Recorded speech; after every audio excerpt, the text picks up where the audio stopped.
Keefe, who's our senior advisor in the governor's office for matters related to public safety. We have our director of the Florida Highway Patrol, Colonel Gene Spalding, is here. We have Mark Glass, who's our interim commissioner of the Florida Department of Law Enforcement. Ginger Madden, our state attorney with the First Judicial Circuit. Nick Cox, the statewide prosecutor for Florida. Senators Aaron Bean and Doug Broxson. And then we have Representative Salzman. And is Andrade here? I didn't see him. Where are you? Oh, okay, good. Okay, Salzman and Andrade. So thank you guys for coming. You know, we have focused a lot on what's going on with the economy, with a massive spike that we've seen in energy and gas prices. And people will ask, why does this happen? What could be done? I said, if you just went back January 20th, 2021 and did the opposite of what was done, we'd be in a much better spot economically. And so now people are seeing that every day when they go to fill up their gas tank and they go to the grocery stores, it's having a huge impact. And unfortunately, a lot of that was self-inflicted with really bad policies coming out of Washington. And so we focus a lot on identifying that, but we also recognize that January 20th, 2021 also marked a period where this country under Joe Biden was going to open up the southern border.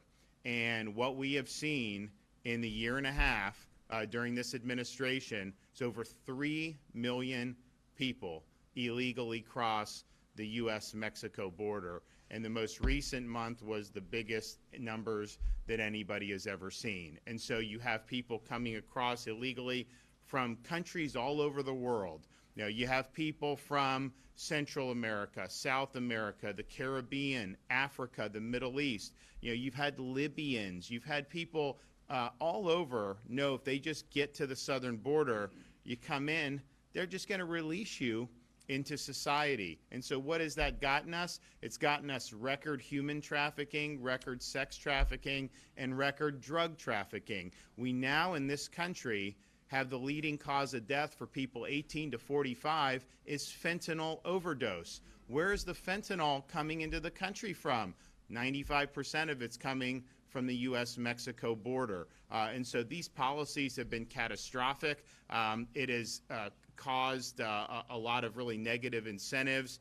The people that really like it are the Mexican drug cartels because they are making a killing and they are eating our lunch every single day at the border, and they're taking advantage of a lot of innocent people and hurting a lot of innocent people as a result. So those policies of Biden, his border policies, have been an abject failure. His policies, unfortunately, though, the results we're seeing is in line with the intent of what he was trying to do. He knew that doing these policies was going to lead to this. And so the policies are failing. They're bad. Unfortunately, this is what he was trying to do. And so this is wrong, and we have a responsibility in Florida to be able to fight back. And all of that, those numbers, that's with Title 42 still being in place. He wants to take that away. They let people come illegally. They don't care about COVID shots or anything like that, but Americans wanting to do things, they still want. There's parts of this country where they have different types of mandates on. And so they treat people coming illegally almost better than American citizens in some respects, which is just insane. So that he's been stopped in the courts from doing that. Just imagine if they do Title 42, then what's going to happen? I mean, it's going to be unlike anything we've ever seen. In fact, you're looking at 18,000 additional illegal aliens every day if Title 42 was to be repealed, and that would end up being over 6.5 million illegal aliens every year. That's more than the population of 33 states in this country. And so we have got to put a stop to this. Now, we're not a border state, so some people say, why are you doing stuff like, when I became governor, we finally banned sanctuary cities in Florida. We've taken steps to be able to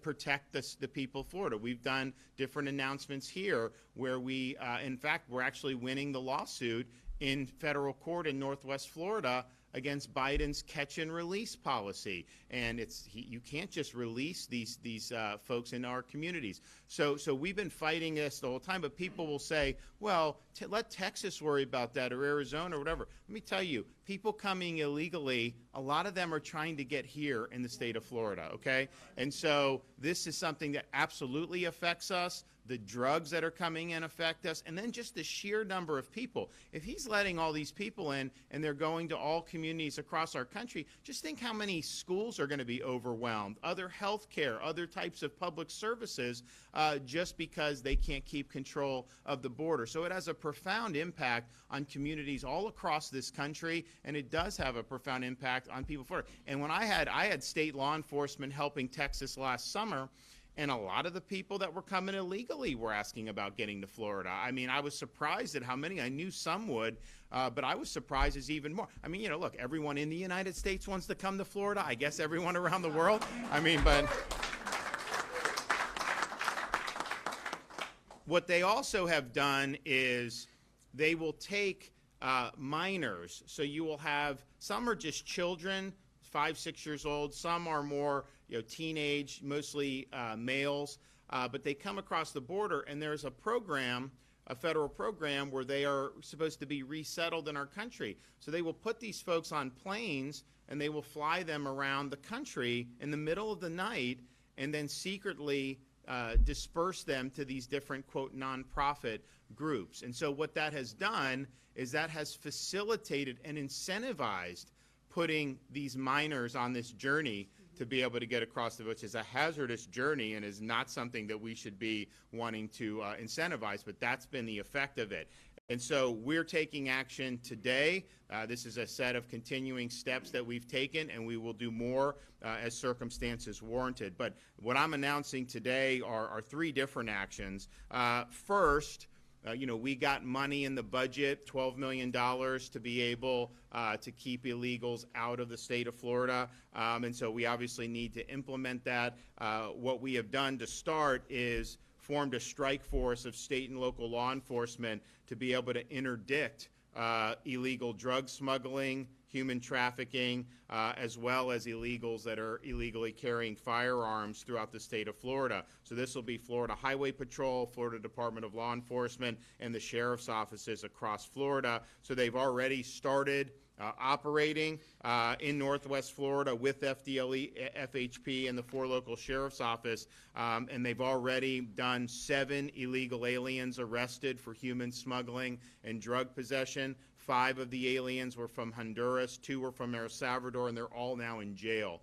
One of them had an active Interpol warrant, and so they were able to recover off these illegal aliens enough fentanyl to kill 2,000 people in the state of Florida. And so we do not want this in our state, and so we are going to react very strongly against that. The second thing we are doing is we have today filed a petition with the Florida Supreme Court requesting an order to impanel a statewide grand jury to examine international human smuggling networks that bring illegal aliens across the southern border and ultimately to states like Florida. The grand jury will examine the effects of those international networks on Florida and how they have violated Florida law. And the purpose of the grand jury will be to investigate individuals and organizations that are actively working with foreign nationals, drug cartels, coyotes, to illegally smuggle minors, some as young as 2 years old, across the border and into Florida. This is just wrong what they're doing, and we are going to go after it. Grand jury will also investigate the methods that these smugglers use to transport so-called unaccompanied alien children across the southern border and any criminal activity that is associated with these operations, and we know there is a lot of criminal activity associated with those. The grand jury will also investigate local governments that are aiding this smuggling scheme by intentionally violating our state law against sanctuary jurisdictions. So as governor, it's my responsibility to protect the people of Florida. That's why we're requesting this special grand jury, and it will make a difference for our state. And then finally, I'm signing Senate Bill 1808 to fight illegal immigration to further protect Floridians from Biden's border crisis. What this bill does is it penalizes any of these contractors that the federal government is hiring to dump illegal aliens in our state. And so they will be ineligible for any tax contract or anything like that. The bill also requires law enforcement agencies operating with county detention facilities to enter into a written agreement with ICE to assist in enforcing federal immigration laws by identifying illegal aliens who do not belong in the United States. And so we're happy to be able to sign that bill into law, and I think it'll make a difference. And so we've already taken a lot of really significant steps. Last summer, I signed an executive order to protect Floridians from the dangerous impacts of the Biden border crisis and appointed the state's first public safety czar, Larry Keefe, who's here, and I think we announced that in Escambia County. In February, DCF, Department of Children and Families, filed a proposed rule to end Florida's participation in the unaccompanied alien minor program. The rule prohibits the issuance of renewal of licenses for facilities or organizations that house illegal alien children who the federal government are resettling in Florida unless there is an agreement between the state of Florida and the federal government. It's a huge cash cow for a lot of these organizations. They get massive amounts of federal dollars, but you have all these foreign nationals they're bringing and then putting in the community. That's a big, big burden on our school system and on other types of public works. In June of 2019, of course, I signed our sanctuary city ban in the state of Florida, and we've had people sue on that. We're going to win that, but at the end of the day, our view is somebody is here illegally. We need to go, and law enforcement has them. They need to work with the federal government to get them removed from our state. And so that's what we're doing, and we don't want to be like San Francisco or LA or some of these states where they're basically just sanctuary jurisdictions and the rule of law has effectively been suspended. So that's not going to fly in the state of Florida. So we're going to continue to work hard. Obviously, we would love to see a reversal in federal policy. Sometimes you just have to admit that what you're doing isn't working. I've seen no indication that Joe Biden is one of those people who will actually look in the mirror and want to make a different decision. But nevertheless, I mean, we know there's certain things that could be done immediately that would have a very, very positive impact. And, the states, if the federal government just refuses to enforce the law, you should, like Texas should do the border, and we could have other states have people go to be able to help do that. I mean, they literally just let them rock right across the river, and they don't even do anything. I would have people there to say, you can't go across the river in the first place, and then if they do, you send them back across the border the other way. I mean, that would be the deterrent. When you have people come in and they get apprehended, turned over to the feds, and then the feds just release them and say, yeah, you have a hearing, just schedule your hearing next year, whatever. They're not going to come back and schedule these hearings. They are gone with the wind, man, and that's just the reality. And so it's been a really, really disastrous set of policies, and it's put us in the situation that we find ourselves now. And yes, drugs have been devastating, all the other costs associated with this. A lot of the people that have been trafficked through here have been big victims, these foreign nationals. But even put that aside, a country can control its borders. Okay, if you are a legitimate sovereign, then that border means something. And it means that you get to determine who comes and who doesn't. And, I want to have, strong border just for a lot of reasons, but that is just a core attribute of sovereignty. And if other people and other countries can determine when they come in against our laws, then you're not really exercising the sovereignty that a viable country would do. So let's just get real here. Let's try to get back on the ball with what we were doing before.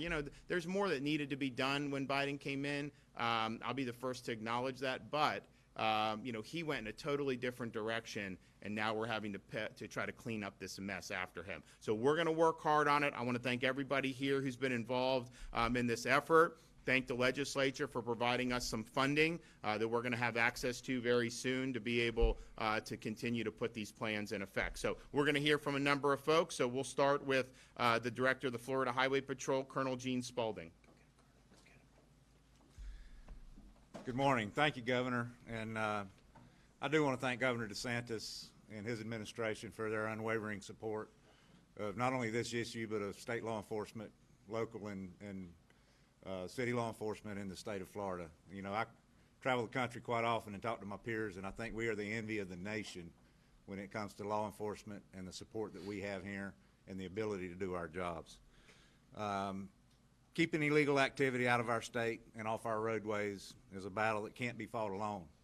And the Florida is a good posture right now, thanks to your strong leadership, to be able to make a difference. And I want to thank several agencies, Florida Sheriff's Association, the 4 sheriffs that we worked with on this detail last week, did a phenomenal job. They are super supportive. Florida Department of Law Enforcement, working together. I can't thank State Attorney Ginger Bowden and her team at the First Circuit State Attorney's Office for their support, their assistance in making sure that we're making solid cases and removing some of these criminals from our roadway. You know, as the governor mentioned, we worked a detail last week and concentrated on Okaloosa, Escambia, Walton, and Santa Rosa counties, and we had good results. We were able to remove some illegal, undocumented aliens off our roadways, seized quite a bit of money that was used in illegal transactions for either buying dope or selling dope. Did a lot of good things, but this is only scratching the surface. This is only scratching the surface. You watch the interstates. You know, we have major transnational interstates that run through our state, I-75, I-10, I-95. These are huge corridors. And our ultimate goal, always remember, our ultimate goal is to protect the safety of our citizens and these young kids that are being exposed to this criminal activity and protecting them. That's what our primary purpose is.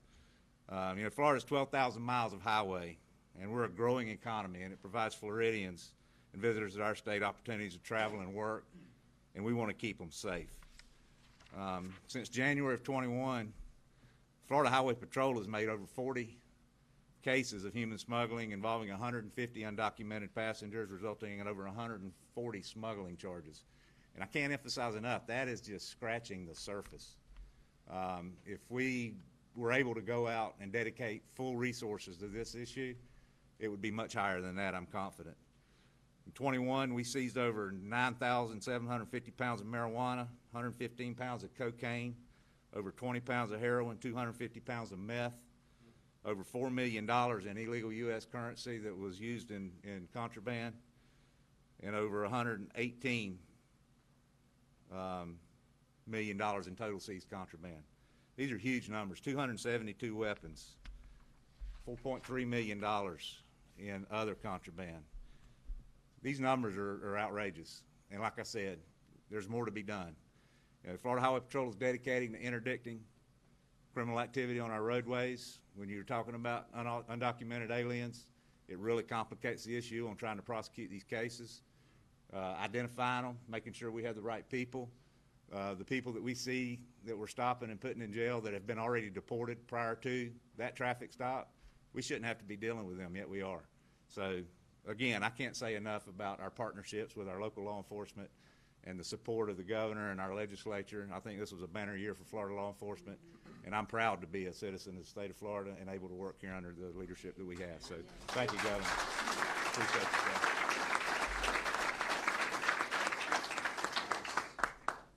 Okay, Mark Glass, FDLE. Well done.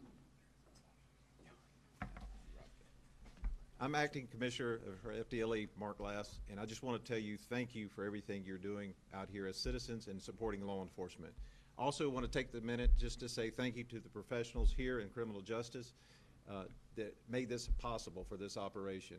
Everything from the First Judicial Circuit, State Attorney's Office, Office of Statewide Prosecution, the Florida Highway Patrol, FDLE, Pensacola Regional Office, and our strong and allied partners with Escambia, Santa Rosa, Okaloosa, and Walton County Sheriff's Office. We can't do this without you, so we want to tell you thank you. Last June, a special agent for the Florida Department of Law Enforcement was shot during a drug investigation by an illegal immigrant who we believe is a member of the Mexican cartel. Soon thereafter, the governor did an Operation Lone Star, sent law enforcement professionals of FWC, FHP, and FDLE to the border, where we encountered over 4,000 undocumented migrants. Out of that, 25% had intentions of coming to Florida in just a short period of time. 25% of 4,000, and that was last year, so we know the numbers are up, and it's even going to be higher.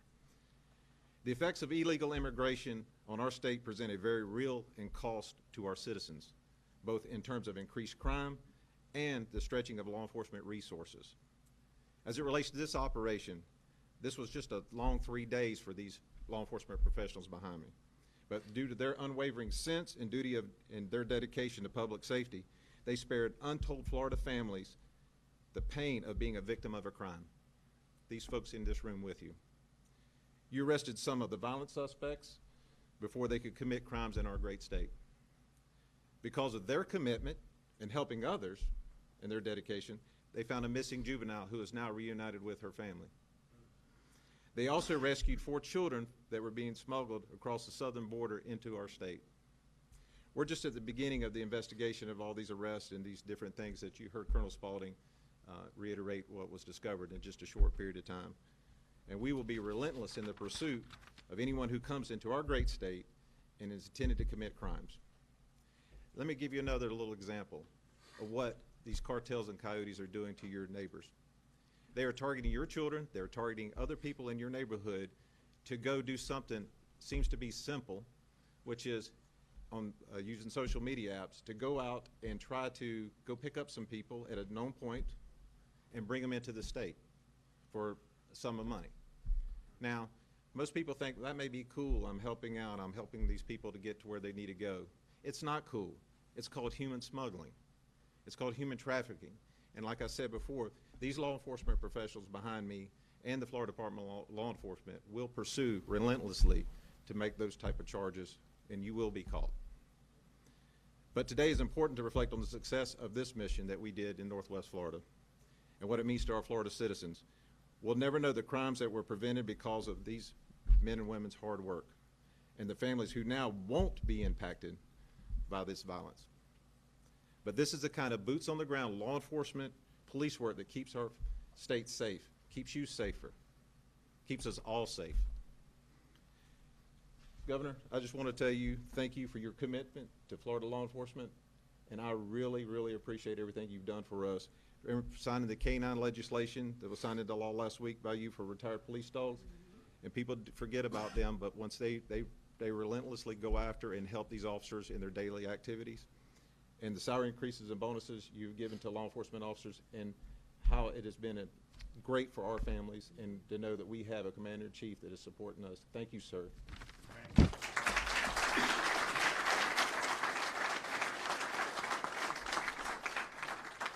Yeah, we were able to do veterinary care for the retired canines, and so they work hard and then they go, but they have vet bills, so it's tough for sometimes some of the handlers to adopt them. So now we have the ability to do that, and so that'll be a really, really good thing. And then we did the biggest salary increases for state law enforcement that Florida's ever done in this next year's budget that I signed. So.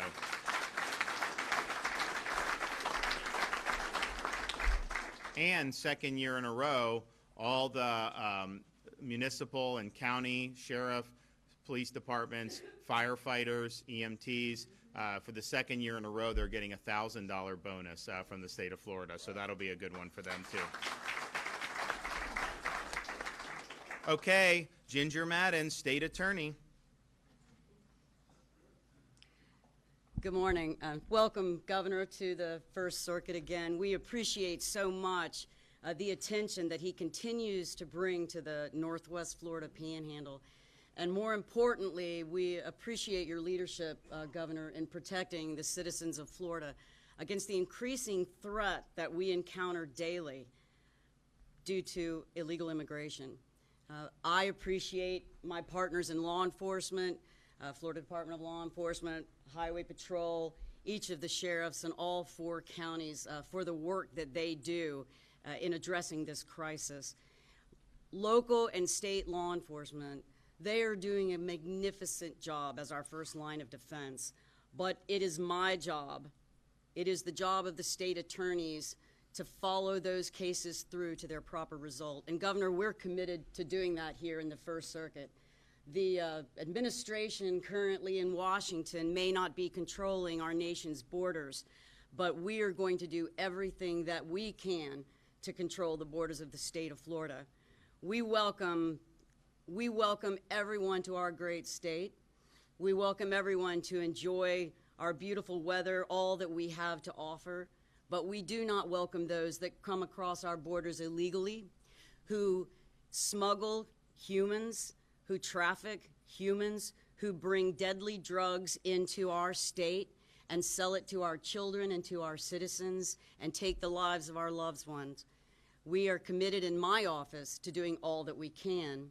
I have designated a prosecutor in my office to be on call 24/7, to take the calls of officers in the fields, answer any questions that they have, help them make their cases better so that when they come to us and we bring them to the people, you've got good, solid evidence, good, strong cases to put these people behind bars where they belong. Again, we are so thankful, Governor, for all that you did for us this year. We are facing a great crisis. I think law enforcement, I think many government agencies, and I'll tell you in the state attorney's offices, we are facing a great crisis of the great resignation. But the governor was very, very generous to state attorneys, to our office, to all state employees in the budget this year, making my job a little easier to go out and recruit good talent into our office so that we can better protect the public. Again, thank you, and I appreciate this opportunity to speak to you.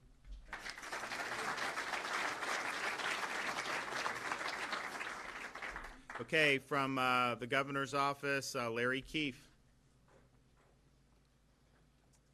First, as with the others, I want to thank you, Governor, for your leadership, for always protecting Florida, and for fighting this fight against crime in Florida that is caused by mass illegal immigration.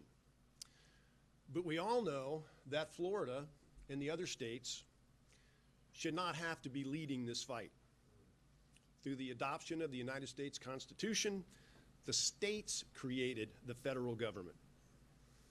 The states entrusted the feds with extraordinary power and resources to protect the states from those outside our borders who seek to harm our country and to harm our people. It is the federal government's constitutional responsibility and sworn duty to secure our borders and to enforce our federal immigration laws.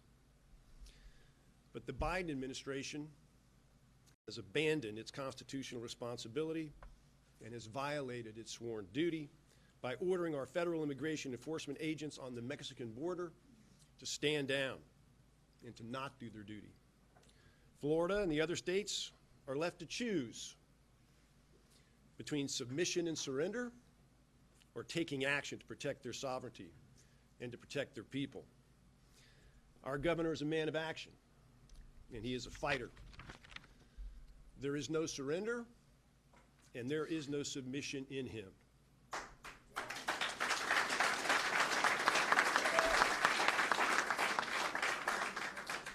So, our governor of action directed us to organize a strike force and make and execute a plan to protect Florida from the crime that is caused by illegal mass immigration. State Attorney Ginger Madden, Sheriff Chip Simmons, Sheriff Bob Johnson, Sheriff Eric Aden, and Sheriff Mike Atkinson all answered the governor's call and teamed with the Florida Highway Patrol, the Florida Department of Law Enforcement, statewide prosecutor Nick Cox to form this task force.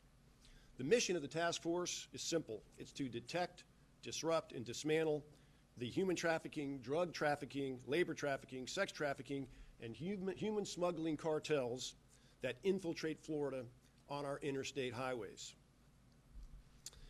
The strike force's initial operations have commenced already.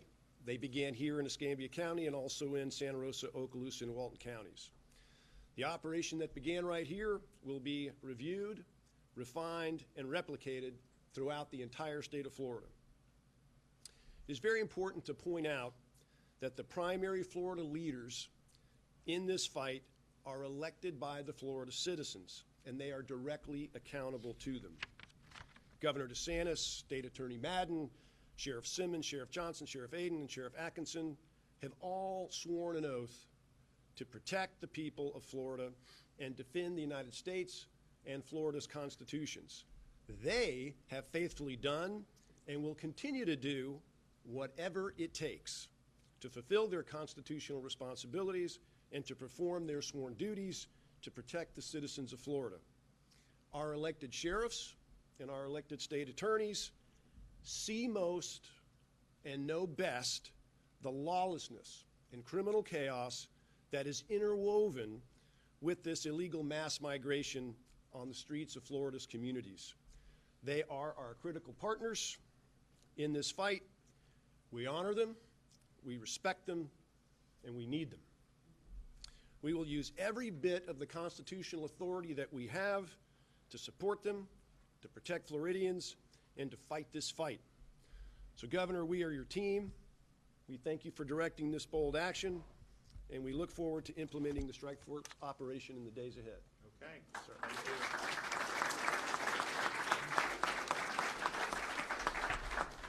All right, before I sign the legislation, we're going to have Senator Doug Broxton.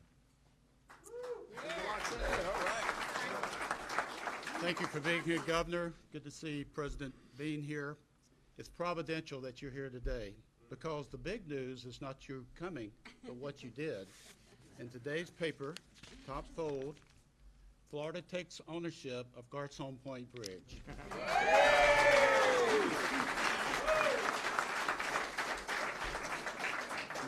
No one thought that could ever happen. That's right. But when you came over and you saw the impact of those tolls, you suspended them for 9 months. But you went farther than that.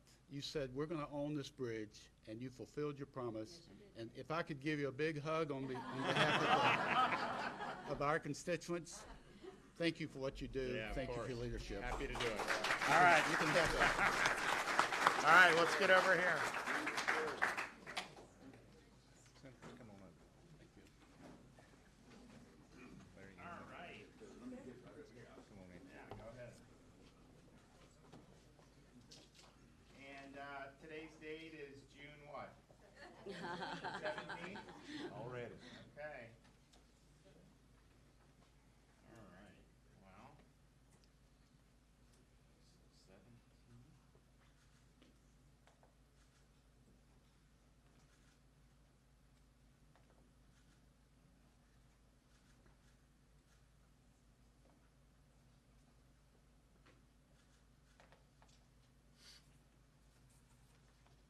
All right. There it is.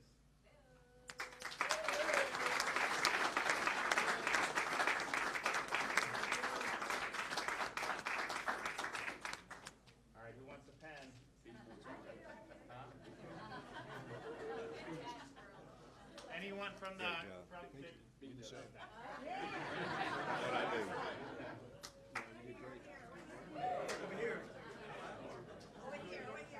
It's important stuff, though. Yeah.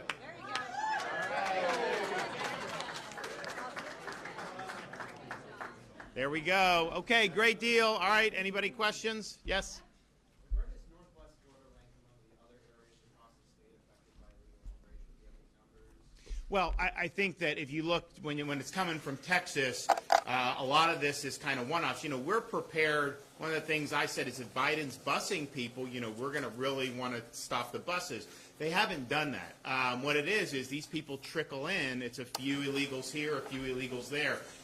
It's almost all coming into Northwest Florida to begin. Not all of it, because sometimes they'll end up going there, but this is the natural route. When they see these guys operating by I-10, they will take other routes because they see that. So this is really ground zero in terms of the entry point for the southern border people coming. Now, obviously, we have different things where in southern Florida, you know, you could have like a boatload of Haitians be dumped somewhere. Now, the Coast Guard's supposed to interdict that, but if not, then we have to try to manage that. But yes, this is really, I think, Northwest Florida is ground zero. Now, that's not necessarily the ultimate destination for all of the illegal aliens. You know, they want to be able to bring the fentanyl to Tampa and Orlando and Miami and all those other places for sure. But, you know, it's like if they're in the communities, they can do a lot of damage even if they're here for a short period of time. So both in terms of the entry point and then in terms of everything going on, this is an issue for this part of the state. And don't let anyone tell you that the only people affected by illegal immigration are the border towns. That's just not true. Although if you see what's happening now down in the border towns, you just had the first Republican elected in southern South Texas in 100 years in that congressional district. And she ran, she's Mexican American, and she ran on, God, country, and strong borders, and really was focusing on the border. So you have all those communities now that have just been overrun by the failure to maintain the border, and now they're really fighting back in terms of they're doing stuff to try to mitigate it there. But politically now they're saying they've had enough of this. So no one would have said, if we were here 5 years ago and you said that she could have won, everyone would have said there's no way you could ever do it. Well, now you're seeing it. And that's just the reality. So yes, they get it really bad, but then it ends up all across the country. And just think about the sheer numbers that we're talking about. I mean, when you're talking about millions of people, that's like bringing in multiple cities and just dumping them into the country. I mean, it is a lot of people, and the sheer numbers are very problematic. Yes. I received an email yesterday. Someone near and dear to you was having a birthday, and I was just wondering when was the date of that particular birthday? Who's that? Your wife. Okay, so yeah, that's that was one of the reasons I asked about the date, because my wife's birthday is later in June. It's not yet, and that's something that I'm always making sure that I do the right thing on that, and I do. But she's she's doing very well, and we're really fortunate that she's doing well. We've got three healthy kids, 5, 4, and 2. People will sometimes tell me, like, you're running around the state doing all this, and you need to take some time to go home and rest. And I just tell them, when I'm at home, I'm not resting. It's like just the reality. Yes, sir.